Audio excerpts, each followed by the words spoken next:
हम आपको बता दें ये बच्ची चूंकि मुसलमान धर्म से है, भाई अपना नाम दोस्तों, बागेश्वर वाले बाबा को तो आप सब लोग जानते ही होंगे। इन्होंने एक बार अपने भरे दरबार में कथा के दौरान हिंदू लड़कियों से कहा था कि लक्ष्मी बनो, काली बनो, मगर बुरखे वाली मत बनो।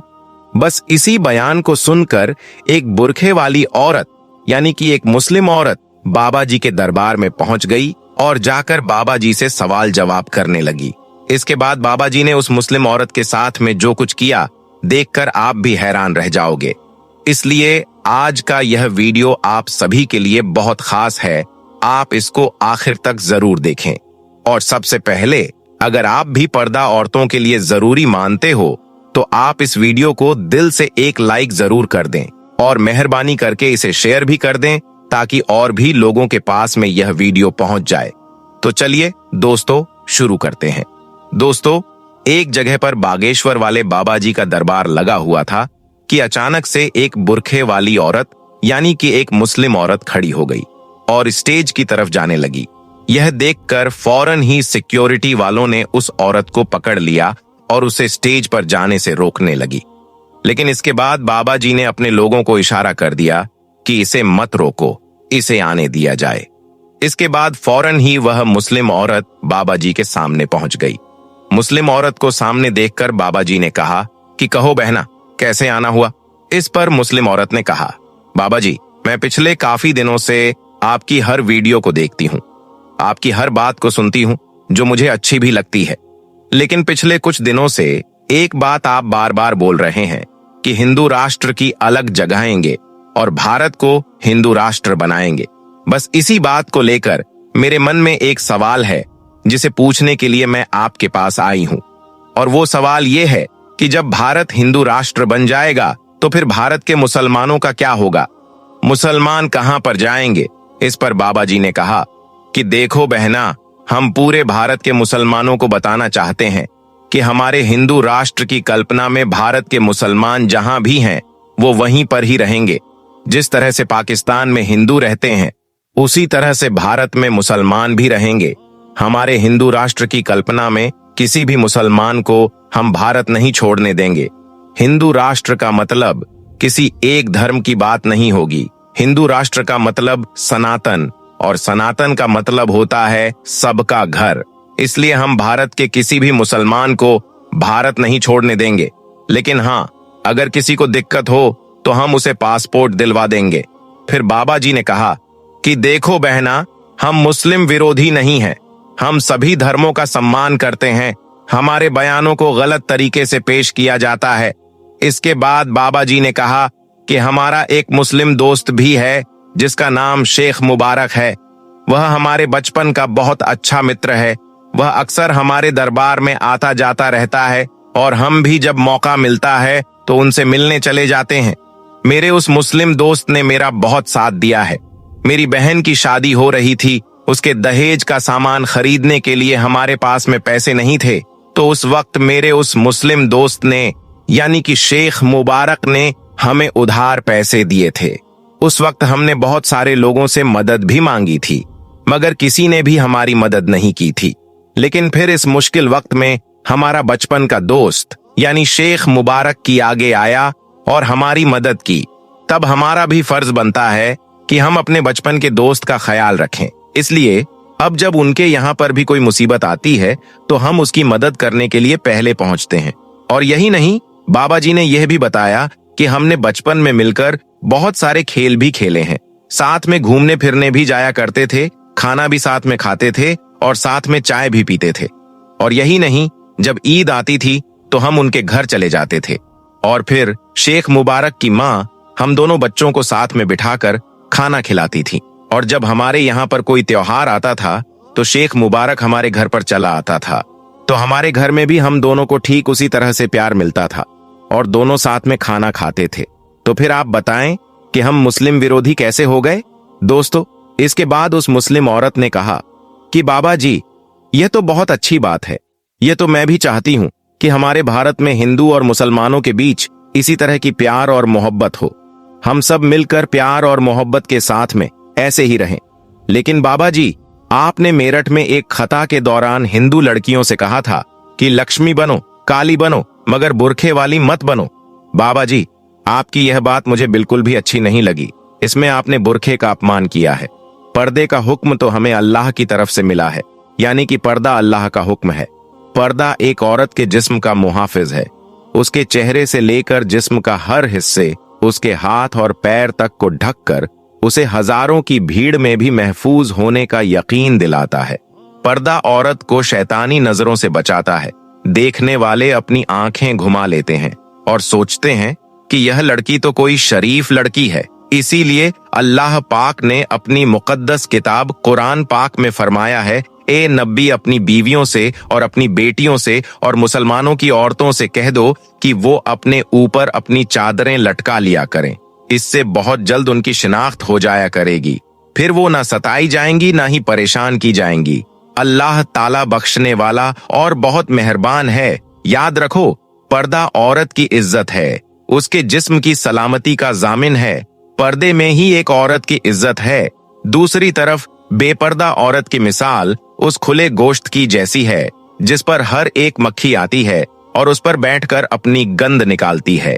हर एक उसे खाने की निगाह से घूरता है। हर नजर उसे खाने और लूटने की नजर से देखती है। यह सुनकर बाबा जी खामोश हो गए, मगर दरबार में बैठी एक हिंदू लड़की को ऐसा लगा जैसे कि यह सारी बातें उसी पर बोली जा रही हों, क्योंकि वह जब भी ऑफिस में आया जाया करती थी तो रास्ते में हर लुच्चे लफंगे की नजर उस पर पड़ती थी और उसको घूरती थी। उसको ऐसा लगने लगा था जैसे उसकी इस परेशानी का सिर्फ एक यही हल है। इसीलिए फिर वह हिंदू लड़की फौरन ही खड़ी हो गई और बाबा जी को प्रणाम करते हुए बोली, बाबा जी, इनकी यह बात बिल्कुल सही है। एक औरत के लिए पर्दा बहुत जरूरी है। अगर कोई औरत बेपर्दा होकर अपने घर से निकलती है तो रास्ते में हर लुच्चे लफंगे की नजर उस पर पड़ती है। और यह मैं अपने मन से नहीं कह रही हूं, बल्कि ऐसा मेरे साथ में हो रहा है।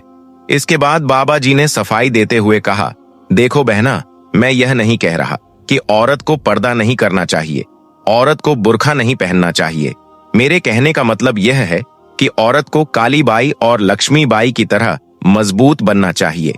अगर तुम इनकी तरह मजबूत बन गई तो फिर किसी लुच्चे लफंगे की हिम्मत नहीं होगी जो तुमको घूर सके और परेशान कर सके। दोस्तों, बाबा जी के इस बयान के बाद भारत टाइम्स ने अपनी एक रिपोर्ट छापी जिसमें लिखा है कि शेख मुबारक बाबा जी को एक बहुत अच्छा इंसान मानते थे। लेकिन अब बाबा जी को लेकर जिस तरह के बयान सामने आ रहे हैं, उन बयानों से बाबा जी का बचपन का दोस्त यानी कि शेख मुबारक भी इत्तेफाक नहीं रखता है। जैसे कि बाबा जी की तरफ से बुलडोजर वाला बयान आया था, मुस्लिम एक्ट्रेस की फिल्मों को बॉयकॉट करने की बात कही थी, तो कभी कहते हैं कि देखिए, आप लोगों ने इनकी फिल्मों को बॉयकॉट किया था, तब यह लोग कलावा बांधने लगे हैं। यहाँ पर बाबा जी शाहरुख खान और आमिर खान जैसे बड़े एक्टर के बारे में बोल रहे थे। और यही नहीं, अब तो बाबा जी की तरफ से इस तरह के बयान सामने आ रहे हैं जिसमें बाबा जी कह रहे हैं कि चादर और फादर वालों से दूर रहो। और साथ में यह भी कहा कि कुछ कलम ऐसे भी हैं जो चादर चढ़ाने के लिए जाते हैं। तो जाहिर सी बात है, यह बात इन्होंने हिंदुओं के लिए कही थी। इसके अलावा बाबा जी का अभी हाल ही में एक बयान सामने आया है जिसमें बाबा जी एक टीवी इंटरव्यू के दौरान कहते हुए दिख रहे हैं कि हम तो सनातन धर्म को फैलाने का काम कर रहे हैं। जो लोग सनातन धर्म को छोड़कर जा चुके हैं, हम तो उनकी घर वापसी करवा रहे हैं। बस इसी बात से कुछ लोगों के पेट में दर्द होने लगा है, लेकिन हम तो ऐसे ही काम करते रहेंगे। हम आज सनातन को ऐसे आगे बढ़ा रहे हैं कि आने वाले दिनों में टोपी वाला भी सीताराम बोलेगा। बाबा जी के पास में कितनी शक्तियां हैं, कितनी ताकत है, इन बातों से हमें कोई भी लेना देना नहीं है। लेकिन बाबा जी जिस तरह से दूसरे धर्मों को लेकर बयानबाजी कर रहे हैं, यह बातें एक बाबा को शोभा नहीं देती है। लेकिन यह बाबा शायद सोच रहे हैं कि अगर मैं इस तरह की बयानबाजी करूंगा तो मुझे समर्थन ज्यादा मिलेगा, लोग मुझे ज्यादा चाहने लगेंगे। देखिए, अगर बाबा जी के पास वाकई में इतनी शक्तियां हैं तो फिर बाबा जी देश के लिए कुछ क्यों नहीं कर रहे हैं? यह सवाल हमने नहीं, बल्कि आज तक के एक रिपोर्टर ने बाबा जी से पूछा कि बाबा जी, जब पहलगांव में हमला हुआ, एयर इंडिया की फ्लाइट गिरी, तो इन हादसों के बारे में भी तो आप पहले बता सकते थे, तो इतनी सारी जानें बच जाती। तो इस पर बाबा जी ने कहा कि देखिए, हमारे पास में जो अर्जी लगाने आता है हम उसी के बारे में सारी जानकारियां देते हैं। अब देश के अंदर क्या होगा, दुनिया के अंदर क्या होगा, हम इसके बारे में कुछ नहीं बता सकते हैं। हमारे पास में अर्जी लगेगी तभी हम कुछ बताएंगे। तो बाबा जी अब इस तरह की बातें करने लगे हैं। खैर जो भी हो, अल्लाह से दुआ है कि अल्लाह पाक बाबा जी को सद्बुद्धि दे और हक बात बोलने की तौफीक दे।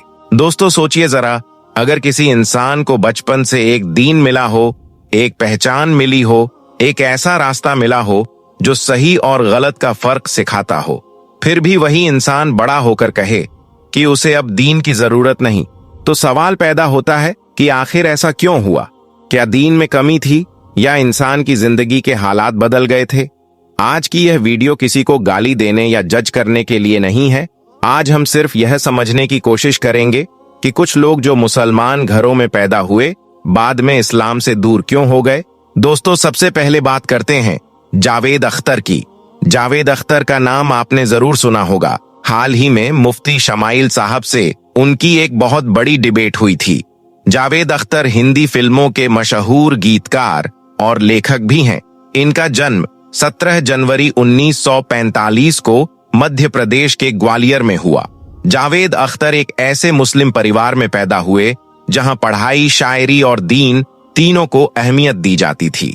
उनके पिता जान निसार अख्तर अपने दौर के बड़े शायर थे और उनके दादा मौलाना फजले हक खैराबादी एक जाने माने आलिम थे, जिन्होंने अंग्रेजों के खिलाफ 1857 की लड़ाई में भी हिस्सा लिया था। यानी जावेद अख्तर का बचपन एक मजबूत मुस्लिम माहौल में गुजरा। उन्होंने दीन की बातें भी सुनी, उर्दू अदब से भी जुड़े और घर में इल्म का माहौल देखा। लेकिन उनकी जिंदगी आसान नहीं रही। कम उम्र में उनके माता पिता का इंतकाल हो गया। नौजवानी के दिनों में उन्हें भारी गरीबी देखनी पड़ी। दिल्ली और फिर मुंबई में उन्होंने ऐसे दिन भी गुजारे जब फुटपाथ पर सोना पड़ा और दोस्तों की मदद से जिंदगी चलानी पड़ी। इसी दौर में उनकी सोच बदलने लगी। मुश्किल हालात, तन्हाई और लगातार संघर्ष ने उनके अंदर बहुत सारे सवाल पैदा किए। जब उन्हें फिल्मों में काम मिला और सलीम जावेद की जोड़ी मशहूर हुई तो शोले, दीवार और जंजीर जैसी फिल्मों से उन्हें बहुत नाम और पैसा मिला। लेकिन इसी वक्त उन्होंने इंटरव्यू में कहना शुरू किया कि वह अब खुद को किसी भी मजहब, किसी भी दीन से नहीं जोड़ते। उनके मुताबिक इस दुनिया को चलाने वाली कोई ऊपरी बैठी ताकत नहीं है। उन्होंने यह भी कहा कि मजहब ने लोगों को जोड़ने से ज्यादा बांटा है। यह उनकी अपनी सोच थी जिसे उन्होंने खुलकर बताया। इस सोच की वजह से उन्हें मुस्लिम समाज से काफी विरोध भी झेलना पड़ा। लेकिन जावेद अख्तर हमेशा यही कहते रहे कि यह उनका निजी फैसला है और वह किसी और को इस्लाम छोड़ने के लिए नहीं कहते। उनकी कहानी यह दिखाती है कि जब इंसान जिंदगी की ठोकरों में दीन से जुड़ा ना रहे तो धीरे धीरे दूरी बन जाती है। दोस्तों अब बात करते हैं नसीरुद्दीन शाह की। नसीरुद्दीन शाह भारत के बड़े और सम्मानित अभिनेताओं में गिने जाते हैं। उनका जन्म 20 जुलाई 1950 को उत्तर प्रदेश के बाराबंकी में हुआ। वह भी एक पढ़े लिखे मुस्लिम परिवार से ताल्लुक रखते हैं। शुरुआती पढ़ाई उन्होंने अलीगढ़ मुस्लिम यूनिवर्सिटी से की और फिर नेशनल स्कूल ऑफ ड्रामा से एक्टिंग सीखी। फिल्मों में उनके किरदार अक्सर गंभीर होते हैं, जिनमें इंसान के अंदर चलने वाली उलझन और सवाल साफ दिखते हैं। नसीरुद्दीन शाह ने कई इंटरव्यू में बताया कि बचपन से ही उनके मन में दीन को लेकर सवाल रहते थे।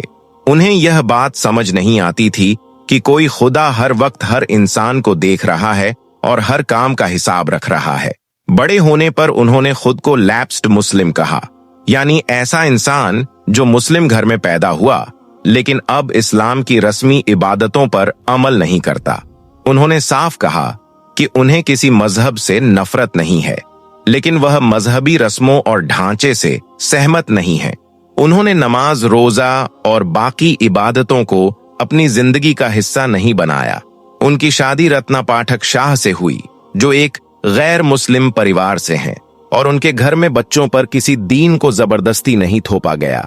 नसीरुद्दीन शाह की कहानी भी यही बताती है कि जब सवाल तो होते हैं लेकिन दीन से जुड़े जवाब नहीं खोजे जाते तो इंसान धीरे धीरे यकीन से दूर होता चला जाता है। सवाल बढ़ते हैं, सोच तेज होती है, लेकिन दिल का सुकून कम होता चला जाता है।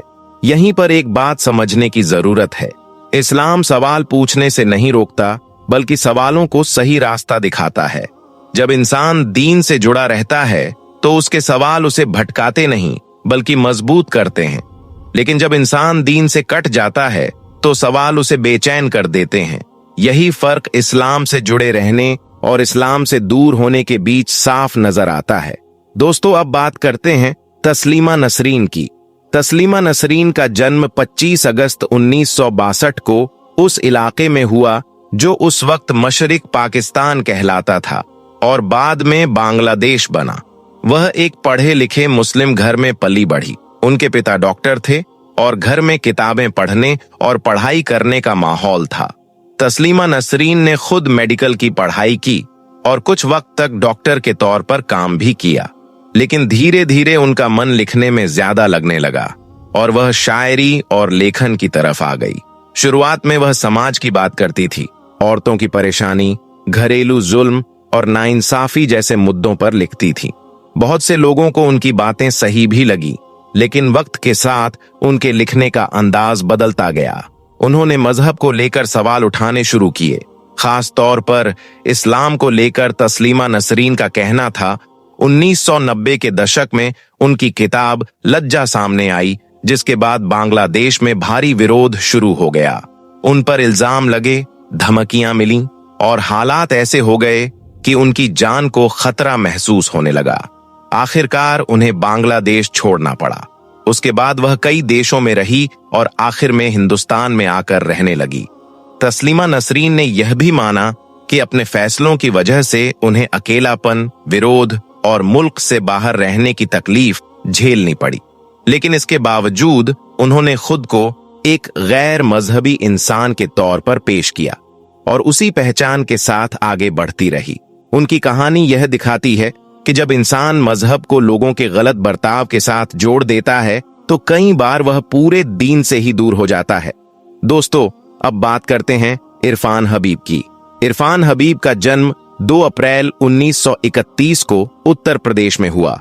वह भी एक मुस्लिम परिवार से ताल्लुक रखते थे, लेकिन उनके घर में सबसे ज्यादा जोर पढ़ाई और सोच पर दिया जाता था। उनके फादर मोहिबुल हसन खुद एक मशहूर इतिहासकार थे और अलीगढ़ मुस्लिम यूनिवर्सिटी से जुड़े हुए थे। इरफान हबीब की पढ़ाई भी अलीगढ़ में हुई और आगे चलकर वह वहीं इतिहास के प्रोफेसर बने। उन्होंने मुगल दौर, खेती, किसानी और समाज की बनावट पर काफी रिसर्च की और उनकी किताबें आज भी पढ़ाई जाती है। इरफान हबीब की सोच शुरू से ही ज्यादा तर्क और दिमाग पर आधारित रही। उन्होंने कई बार कहा कि वह दुनिया और इतिहास को मजहब की नजर से नहीं, बल्कि सबूत और कागजात के आधार पर देखते हैं। उनके मुताबिक हर बात को समझने के लिए तर्क और हकीकत ज्यादा जरूरी है। इसी वजह से उन्होंने खुद को ईश्वर में यकीन न रखने वाला इंसान बताया। इसके बावजूद उन्होंने कभी इस्लाम या किसी और मजहब के खिलाफ गाली गलौज या बुरी जुबान इस्तेमाल नहीं की। उनका कहना हमेशा यही रहा कि उनका काम लोगों का ईमान बदलना नहीं, बल्कि इतिहास को सही तरीके से समझना है। उनकी कहानी यह बताती है कि जब इंसान हर चीज को सिर्फ दिमाग से देखता है और दिल को अलग कर देता है, तो उसकी जिंदगी से रूहानी एहसास धीरे धीरे खत्म होने लगता है। अब अगर इन चारों लोगों की जिंदगी को एक साथ देखा जाए तो एक बात साफ समझ में आती है। किसी ने गरीबी और तन्हाई में सवाल खड़े किए, किसी ने तर्क और सोच को सब कुछ मान लिया, किसी ने समाज की गलतियों को दीन से जोड़ लिया और किसी ने हर चीज को सिर्फ दुनिया की नजर से देखा। हर किसी की वजह अलग थी, लेकिन नतीजा लगभग एक जैसा रहा, यानी दीन से दूरी। यहीं पर इस्लाम की असली खूबसूरती सामने आती है। इस्लाम इंसान को सोचने से नहीं रोकता, बल्कि सोच को सही दिशा देता है। इस्लाम यह नहीं कहता कि सवाल मत पूछो, बल्कि यह सिखाता है कि सवाल के जवाब कहां तलाश करने हैं। जब इंसान इस्लाम से जुड़ा रहता है तो मुश्किल वक्त में उसे सब्र मिलता है, दिल को सुकून मिलता है और यह यकीन रहता है कि जिंदगी बेमकसद नहीं है। लेकिन जब इंसान इस्लाम से दूर हो जाता है तो बाहर से भले ही वह आजाद और कामयाब दिखे, मगर अंदर एक खालीपन रह जाता है। सवाल बहुत होते हैं, लेकिन दिल को ठहराव नहीं मिलता। दोस्तों, इस वीडियो का मकसद किसी को जज करना नहीं है। मकसद सिर्फ यह है कि हम दूसरों की कहानियों से सबक लें और अपने ईमान की कदर करें। हिदायत अल्लाह के पास है। हमारा काम सिर्फ इतना है कि हम सच को समझें, उस पर टिके रहें और आखिरी सांस तक अपने रब से जुड़े रहें। अल्लाह ताला हम सबको सही रास्ते पर चलने की तौफीक दे। आमीन, अल्लाहुम्मा आमीन।